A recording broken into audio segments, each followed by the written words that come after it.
How's it going, guys? It's me here, and today here's probably my biggest video yet, the Ultimate Isekai Battle Royale. And for this video, I will be going over all the characters will be equipped with the gear they had when their specific series ended. To win, you have to be the last one standing or alive.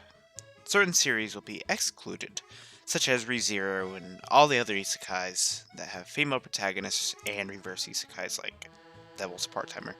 Also, another anime excluded is Konosuba, because Kazuma probably doesn't stand a chance against people like ainz or Rimuru. They'd probably just one-shot him. And that's pretty much the criteria of what I'm basing this Battle Royale on. And the series included in this are Overlord, The Eighth Son, Wise Man's Grandchild, Slime, well, Season 1 Slime to be exact. I'm not using Demon Lord Reamer because I don't know how powerful he is yet. And I didn't want to spoil myself for the anime. By the Grace of the Gods, which I was debating whether or not I should include since the protagonist still is developing. But I just decided to throw it in there, because why not? How not to summon a Demon Lord, Diablo, Harifureta, Hajime, Demon Lord Retry, Isekai Cheat Magician, Death March, and Shield Hero. Okay, so here, okay, just right off the bat, I can eliminate a lot of series. Pretty much all but two. The Eighth Son gets wiped out. Wise Man's Grandchild gets wiped out. By the Grace of the Gods gets wiped out. How not to summon a Demon Lord gets wiped out, I'll explain that later. Arifureta dies. Demon Lord Retry, out of here. Isekai Cheat Magician, yeah, he doesn't stand a chance. Death March doesn't stand a chance. And Shield Hero doesn't have anything potent enough to kill ainz. So let me explain the other isekai protagonists. Now, I think most of them are stated to be like they can take over entire countries and stuff, which ainz and Rimuru can do pretty much single-handedly without really any effort. Which I'm just going off statements here, so I don't know if that's like all they're capable of. But judging by their feats, I'd say it's very likely that's probably the case.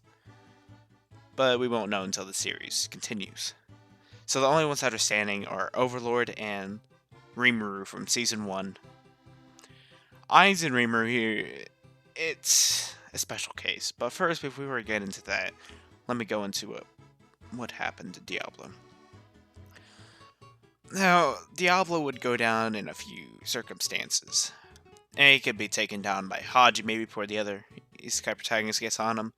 If the other isekai protagonist shoots I don't know, a magic attack at him, it'll obviously be reflected.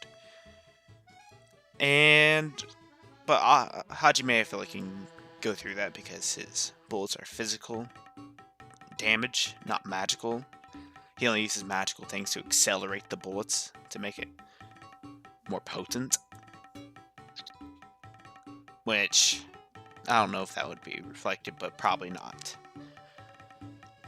The other isekai protagonist would not stand a chance against either ainz or Rimuru. Rimuru has insane regeneration, which is shown time and time again. And ainz has an insane spell called Cry of the Banshee, which is an AoE attack that causes instant death. If ainz uses a spell like Grass Part on Diablo, I have no clue if it would reflect back on ainz. That's a difficult debate, because ainz literally doesn't have a heart. And if ainz doesn't see it really has no effect against him, he might just use Perfect Warrior and kill Diablo. Which would be pretty easy for him. As for Rimuru, I can see ainz having more difficult time against Season 1 Rimuru, but Demon Lord Rimuru, that's probably a completely different story. Demon Lord Rimuru probably beats ainz in a one-on-one. But it would be debatable whether or not he could avoid time spell, but Season 1 Rimuru has nothing for time stop or anything. He's not connected to a godlike being or anything. He might have great sage, but I don't think that would help him at all against time stop. Demon Lord, like I said before, Demon Lord Rimuru probably different case. I think Demon Lords are pretty much close to a godlike power, per se. And as for feats, Rimuru did clash with the Dwarf King, which obviously Rimuru wasn't going all out because he didn't put flames around the sword to make it more powerful. But the Dwarf King was pretty much keeping up with him, and Rimuru was. It looked pretty even when Rimuru wasn't amping himself with the black flames or whatever. Which, in terms of that, they would have to be. I'd say Rimuru base would be about as strong as Gazif, or maybe at least 20 levels higher, like around as on par with the Pleiades. I think that's pretty fair scaling, which the Dwarf King I can't think scales to either Gazif or at least Gazif or at most the Pleiades, which I think Rimuru would probably scale to because their feats are similar. The Twin Dragon Lightning was able to kill a dragon that was stated to be completely immune to magic, I believe it was tier 4. Or maybe it was tier 6, I forgot. But Nabe was able to kill that dragon with one lightning spell. That should show pretty much how powerful she is. Which, yeah, I can see Arceus saying Rimuru is a bit stronger, but Nabe's on the more powerful side of the Pleiades, I think. I'm pretty sure. If Rimuru is not as on par with the Pleiades, I'd put him at most probably the level 80 summons, which every level really does count in the world of Yggdrasil, which Ainz beats him pretty single-handedly. Like in episode 1, Or and Mari were not really, they were barely putting up a sweat. They were barely sweating against the fight against the level 80 the level 80 summon. I think it was might have been like a level 85, maybe 90. You guys can remind me in the comment section below.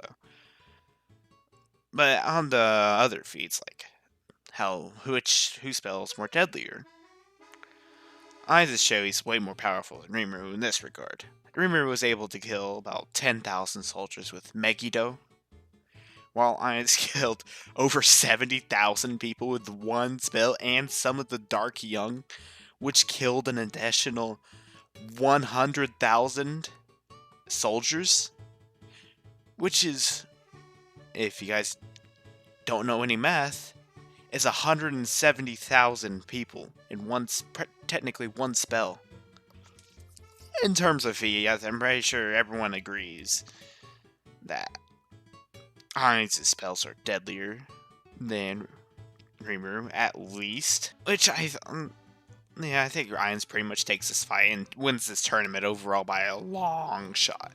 If ainz uses Cry of the Banshee at first while Diablo's still alive, it might backfire on him.